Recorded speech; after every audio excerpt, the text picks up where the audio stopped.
Le sorcier ne peut pas te vaincre. Moi, quand on dit que la sorcellerie mystique a réussi à tuer quelqu'un, je dis, mais c'est parce que la personne ne prie pas. Ils savent que la puissance ultime se trouve dans la prière et dans le jeûne. C'est pour ça que les sorciers eux-mêmes vont jeûner. Ils vont jeûner pour augmenter leur pouvoir maléfique. Ils vont, pour eux, c'est pas le jeûne que Dieu nous parle. Ils vont meurtrir leur corps, effacer leur corps pour que quand ton corps, ta chair est dominée, et que tu t'amaigris ou que tu jeûnes, c'est ton esprit qui grandit. Donc quand tu as une vie de prière et de jeûne, que les sorciers t'attaquent, que les puissances des ténèbres t'attaquent, que les autorités sataniques t'attaquent, ils ne peuvent pas te vaincre. Ils ne pourront jamais te vaincre. Parce qu'il y a une force supérieure. Il y a une force au-dessus de leur force. Ils ne peuvent jamais te vaincre.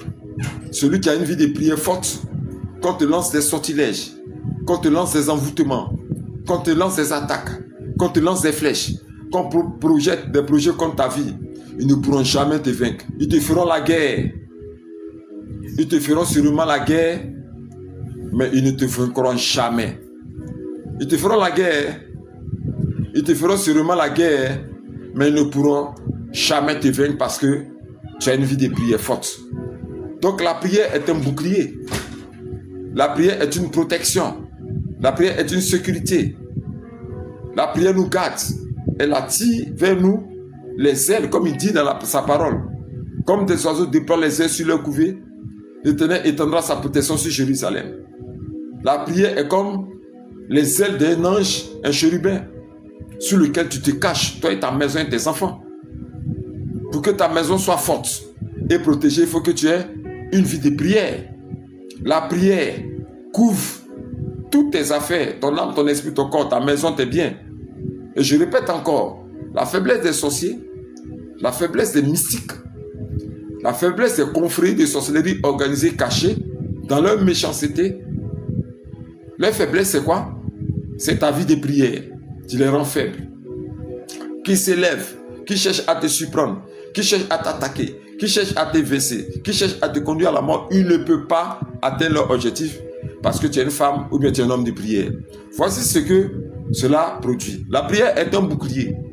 Vous voyez, quand on joue au tennis, on lance une balle, elle frappe le mur, elle revient.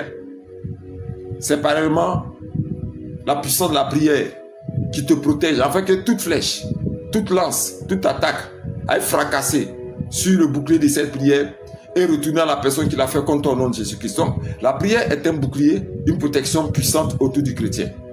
Il faut retenir ça. La quatrième vertu de la prière, c'est le renouvellement de nos forces. La prière renouvelle nos forces. La prière tonifie nos forces. Souvent, on se sent battu, faible. Souvent, tellement qu'on est découragé. On n'a même plus la force pour pouvoir véritablement poser des actions. C'est pas que le Seigneur, l'ennemi, avant d'attaquer quelqu'un, le désactive. Moi, j'appelle ça la désactivation. Il fait tout pour le décourager. Il fait tout pour qu'il soit abattu, son cœur soit abattu, qu'il soit découragé, pour qu'il ne puisse pas prier. Il fait tout pour l'affaiblir. Où le diable cible toujours, c'est le cœur. Où le diable cible toujours, c'est l'émotion, la volonté des personnes. Est-ce que le diable cible toujours le cœur, abattre le cœur, décourager des personnes pour qu'ils baissent les bras. Et ces personnes sont abattues dans leur esprit, abattues dans leur conscience. Ils n'ont même plus la force de poser une action. Même plus la force de poser une action. Parce qu'au-dedans d'eux, ils sont découragés. Et quand tu es faible comme ça, le diable, lui, il frappe. Le Seigneur te dit, fortifie-toi. Il n'a pas dit, je te fortifierai. Mais quand il dit fortifie-toi, c'est qu'il sait que tu as les instruments pour te redonner la force. Et l'instrument pour te redonner la force, c'est quoi? C'est que toi-même, tu te forces à prier. Automatiquement, quand tu rentres en contact avec le Seigneur par la prière, la force du Saint-Esprit descend sur toi. La puissance du Saint-Esprit descend sur toi. Le renouvellement de l'Esprit dont il a parlé dans le livre d'Ésaïe. Ils prennent l'envol comme l'aigle. Le renouvellement de l'Esprit de Dieu qui te fortifie. La force de Dieu qui descend sur ta vie, dans ta vie. Pour te renouveler, pour te refortifier. La prière renouvelle nos forces. Il faut faire bien la remarque, vous qui priez, faites bien la remarque. Le jour où tu ne pries pas, tu te sens épuisé. Tu te sens lourd. Même faire des activités, mais tu ne peux pas le faire parce que tu te sens épuisé le jour où tu ne pries pas. Mais quand tu prends ton courage à deux mains pour commencer à prier, automatiquement tu sens comme tes forces sont revenues. Tu sens comme tes forces sont revenues. Tu te sens renaître. Parce que la prière apporte la tonicité au corps, apporte la force au corps. Amen, amen. La cinquième vertu de la prière, c'est la domination. La prière nous donne la domination. Et quand je parle de domination, je parle du fait qu'on ne peut jamais te vaincre. Moi, j'ai toujours dit que les chrétiens, ils doivent être à la tête de tout. Les chrétiens doivent être à la tête de tout. Ils doivent être à la tête dans leur travail sur les générations. C'est nous qui devons être au sommet. C'est nous qui devons dominer sur notre temps et notre circonstance. Dominer sur notre génération. En fait, on a dit que c'est toi qui es le boss des boss, ou bien c'est toi qui es la femme, la boss des boss, quoi. Voilà. La personne qui est réussie dans sa famille. Tu dois être puissant socialement, spirituellement comme socialement. Tu ne dois plus être dans la misère, la pauvreté. Tu ne dois plus être dans la mendicité. Tu ne dois plus être dans la désolation. Tu dois être puissant sur ta génération. Tu dois être puissant sur ta génération. Tu dois être dominateur sur ta génération. À travers la puissance de la prière. Si tu as une vie de prière forte, tu n'as peur de rien. La peur, j'ai toujours dit que la peur, c'est pour ceux qui ne prient pas. La peur ne vient pas de Dieu. Je vous ai donné le pouvoir de marcher sur les serpents, sur les scorpions. Mais c'est à travers la prière que nous pouvons marcher sur les serpents, sur les scorpions. À travers la prière que nous pouvons écraser la tête du serpent. Le serpent représente les difficultés, représente les rivaux, représente les combattants, représente tous ceux qui cherchent à te nuire. La prière écrase tout cela. Tu es au sommet. Le Seigneur te met en élévation. Comme il dit, une lampe n'est pas faite pour être cachée. Elle est mise en hauteur sur le boisseau. Qui peut cacher la lampe comme sur une montagne. Le Seigneur t'envoie en hauteur, mais en domination. À travers quoi? À travers la puissance de ta vie de prière. À travers la puissance. À travers la puissance, et je répète, à travers la puissance de ta vie de prière. À travers la puissance, à travers la puissance, à travers la puissance de ta vie de prière. Amen. Le septième élément des vertus de la prière, elle va aussi avec ce que j'appelle la domination. Quand tu es en prière, tu résistes au péché. Elle nous permet de résister. Elle nous permet de résister à l'envie de faire n'importe quoi, à l'envie de pécher. Elle nous permet de résister aux envies de la chair. Amen. La chair est notre pire ennemi. Je parle de la chair. La chair est notre pire ennemi. Parce que la chair combat le bien. Et elle te conduit à faire des choses qui ne sont pas bonnes. Elle te conduit à pécher devant Dieu, la chair. Elle te conduit à pécher devant Dieu, la chair. Donc la chair nous combat. Et quand on a une vie de prière forte, on réussit à éteindre et à écraser les manifestations de la chair. Quand on a une vie forte, on réussit à éteindre, à écraser, à garder en silence le péché. On résiste au péché. On résiste au mal. On résiste au désir. On résiste quoi? La participation du mal dans notre vie. On résiste à ça quand on a une vie de prière. Amen. Le huitième élément. La prière nous accorde la réussite à tous nos projets. C'est très important. Parce que pour réussir dans tes projets, il faudrait que tu puisses avoir une vie forte de prière. Pour réussir dans tes projets, il faudrait que tu puisses avoir une vie forte dans la prière. Que tu puisses soumettre ce que tu veux faire au Seigneur. Dieu a plusieurs manières de parler. Il peut te parler en songe. Il peut te parler en vision. Mais il peut te parler par les envies aussi. Par l'assurance. Il peut parler à ton cœur. Au-dedans de ton cœur, tu attends cette parole paisible. Cette parole qui souffre. Cette envie qui souffre. Il y a des choses que tu as envie de faire. Mais il y a des choses que tu n'as pas envie de faire. Écoute sur ton cœur. Parce que tu peux te parler aussi à l'intérieur du cœur. Quelque part, tu veux faire un projet. Ce n'est pas bon. Le Seigneur va te parler dans ton cœur. Tu n'as pas envie, de ne le faire pas. Mais des choses que tu veux faire, mais cette forte envie-là vient de toi de le faire. Donc Dieu parle. Dieu parle aussi à travers notre cœur. Dieu parle aussi dans nos émotions. Pour tout ce que tu veux faire, il faut soumettre ça à l'Éternel Dieu. Il faut soumettre ça à Jésus-Christ. À travers la prière. Seigneur, je vais ouvrir telle boîte. Parce que beaucoup voient leur entreprise s'écouler. Parce qu'ils n'ont pas soumis cette entreprise dans la prière au Seigneur. Beaucoup de personnes voient leurs affaires tomber à l'eau. Parce que dès le commencement, ils n'ont pas eu à soumettre le projet au Seigneur. Pour dire, voici, je vais faire telle entreprise. Mais je veux que ta grâce accompagne. Si ce n'est pas bon, le Seigneur te dit non, ce n'est pas bon. Il faut changer, il faut faire autre chose. Amen. Tous les projets que tu dois faire, il faut les soumettre à Dieu. Tous les projets que tu dois réaliser, il faut les soumettre à Dieu. Tous les projets que tu dois accomplir, il faut les soumettre à Dieu. Tout ce que tu dois faire, demande la grâce du Seigneur, demande la puissance de son esprit, demande son soutien. Avant de le faire, le Seigneur sera prompt à réaliser ça. Le Seigneur sera prompt à l'accomplir, à t'accompagner dedans.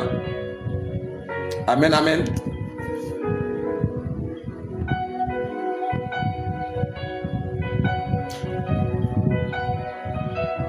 La 9e vertu de la prière, la prière nous rend abondants.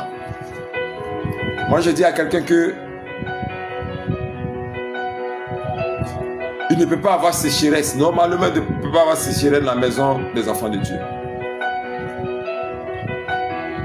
Il ne peut pas avoir sécheresse dans la maison des enfants de Dieu. La sécheresse, ce n'est pas notre partage. Pour les fils de Dieu, il n'y a qu'abondance. Même si le panier se vide. Si c'est vide aujourd'hui, tes finances sont vides ce matin, attends jusqu'au soir. Une providence venant de la part du Seigneur.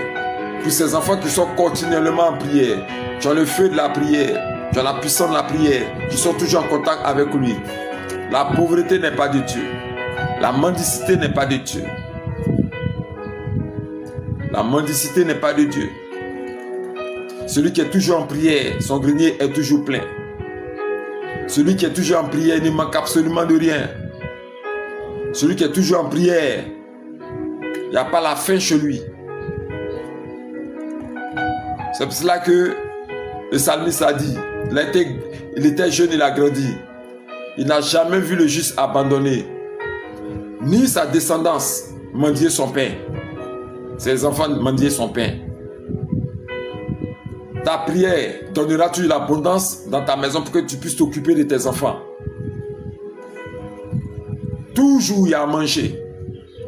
Souvenez-vous au temps de Pharaon où les gens pleuraient, frappés par les plaies. La Bible dit qu'il y avait la lumière seule dans les maisons des fils de Dieu, les Hébreux. Et il y avait de l'abondance. Même s'il y a des difficultés autour de toi. Si on dit qu'il y a pénurie partout. Si on dit qu'il y a problème, les gens fuient, ceci, cela. Même toi, tu m'écoutes dans ta nation. Si on dit qu'il y a guerre, mais toi, Dieu permettra toujours qu'il y ait de la nourriture chez toi. Parce que tu es toujours en contact avec lui à travers la prière. Tu es toujours en contact avec Dieu à travers la prière. Toujours son ange viendra. On a vu le prophète Élisée aller dans le désert. Ce sont les corbeaux qui l'ont nourri. Le peuple d'Israël dans son déplacement dans le désert, Il a fait tomber la manne sur eux. Manger. La viande tombe sur eux. Cuit. Les cieux se sont ouverts, les écluses des cieux se sont ouverts pour décharger. La maison du juste n'est jamais dans la pauvreté. Jamais. La maison du juste n'est jamais dans la mendicité. Jamais. Parce que Dieu donne toujours en abondance à ses fils. Amen, amen. Tu ne seras jamais pauvre. La prière est le plus grand trésor, la plus grande richesse. La prière est le plus grand trésor, la plus grande richesse pour les fils de Dieu. La prière est le plus grand trésor, la plus grande richesse pour les fils de Dieu. Ne peux jamais mendier ton pain si tu es toujours dans la disposition de la prière. Toujours. Amen, amen. Et le dernier point, la vertu de la prière, parce que je dis, j'ai parlé des 10 vertus de la prière.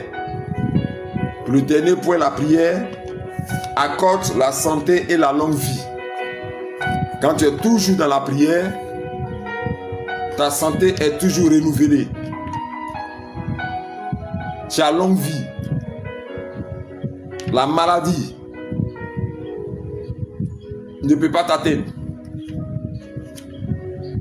Amen. Avant que moi je ne sois chrétien, les gens disaient que j'étais maladif. Comme on disait en famille là-bas, lui son palu est toujours grave. Même depuis que j'ai donné ma vie au Seigneur Jésus-Christ, je n'ai plus jamais connu de maladie. Quelques petites attaques, petits soubresauts, ça s'arrête là. Mais je suis plein de vie et j'ai longue vie. La maladie ne peut pas atteindre la maison du juste. La peste et ses calamités ne peuvent pas atteindre la maison du juste. La maladie va fuir ta maison, toi et tes enfants, parce que tu es toujours embrasé de feu. Et je rappelle toujours que quand quelqu'un est toujours en prière, il y a un feu qui dégage autour de lui, un feu embrasant qui dégage autour de lui, qui embrasse tout ce qui est présence maléfique, qui embrasse tout ce qui est présence des ténèbres et qui embrasse tout ce qui est esprit de maladie et de sortilège. Quand tu es toujours en prière, la maladie ne peut pas surprendre ta maison. Quand tu es toujours en prière, la maladie ne peut pas surprendre ta maison, non. La maladie, elle ne peut pas surprendre ta maison quand tu es toujours en prière. La maladie ne peut pas atteindre ta maison quand tu es toujours en prière. Quand tu es toujours en prière, la maladie ne peut pas atteindre ta maison. Parce que le feu de la prière est là. La puissance et le feu de la prière sont là. La maladie ne peut pas atteindre ta maison quand tu es dans le feu de la prière. Amen, amen. Et tu as longue vie. Tes enfants sont tonifiés, tes enfants sont forts. Tu te réveilles tonifié. Après une bonne prière, toi-même tu sens que tu es fort. La prière rajeunit. La prière retonifie tes temps de vie. Dieu envoie dans tes cellules, dans ton corps, ton âme, ton esprit, dans tes cellules, un renouvellement intérieur. Un renouvellement intérieur, un renouvellement intérieur, un renouvellement intérieur. Au-dedans de toi, la prière fortifie. La prière rend fort et donne longue vie. C'est sur ce dernier point que je vais terminer pour exhorter le peuple de Dieu à demeurer toujours dans la prière, afin de celle-ci est une discipline qui ne doit jamais manquer. À organiser ta journée. Moi, je peux prier durant toute la nuit. Un peut prier le matin. Un peut aimer prier à midi. Un peut aimer prier au coucher du soleil. Tant que la prière est active dans ta vie, on ne pourra pas te détruire sur cette terre. Et 2, tu ne perdras pas la couronne de ton salut afin d'être sauvé pour que tu aies t'asseoir à la droite du Seigneur Jésus-Christ. J'ai été très heureux d'être avec vous. Chaque dimanche aussi d'être avec vous. Chaque dimanche d'être en contact avec vous. Le culte, c'est à partir de 8h jusqu'à 10h. Et je prie le nom du Seigneur pour tous ceux qui sont là et qui ont suivi avec toutes les difficultés ce culte.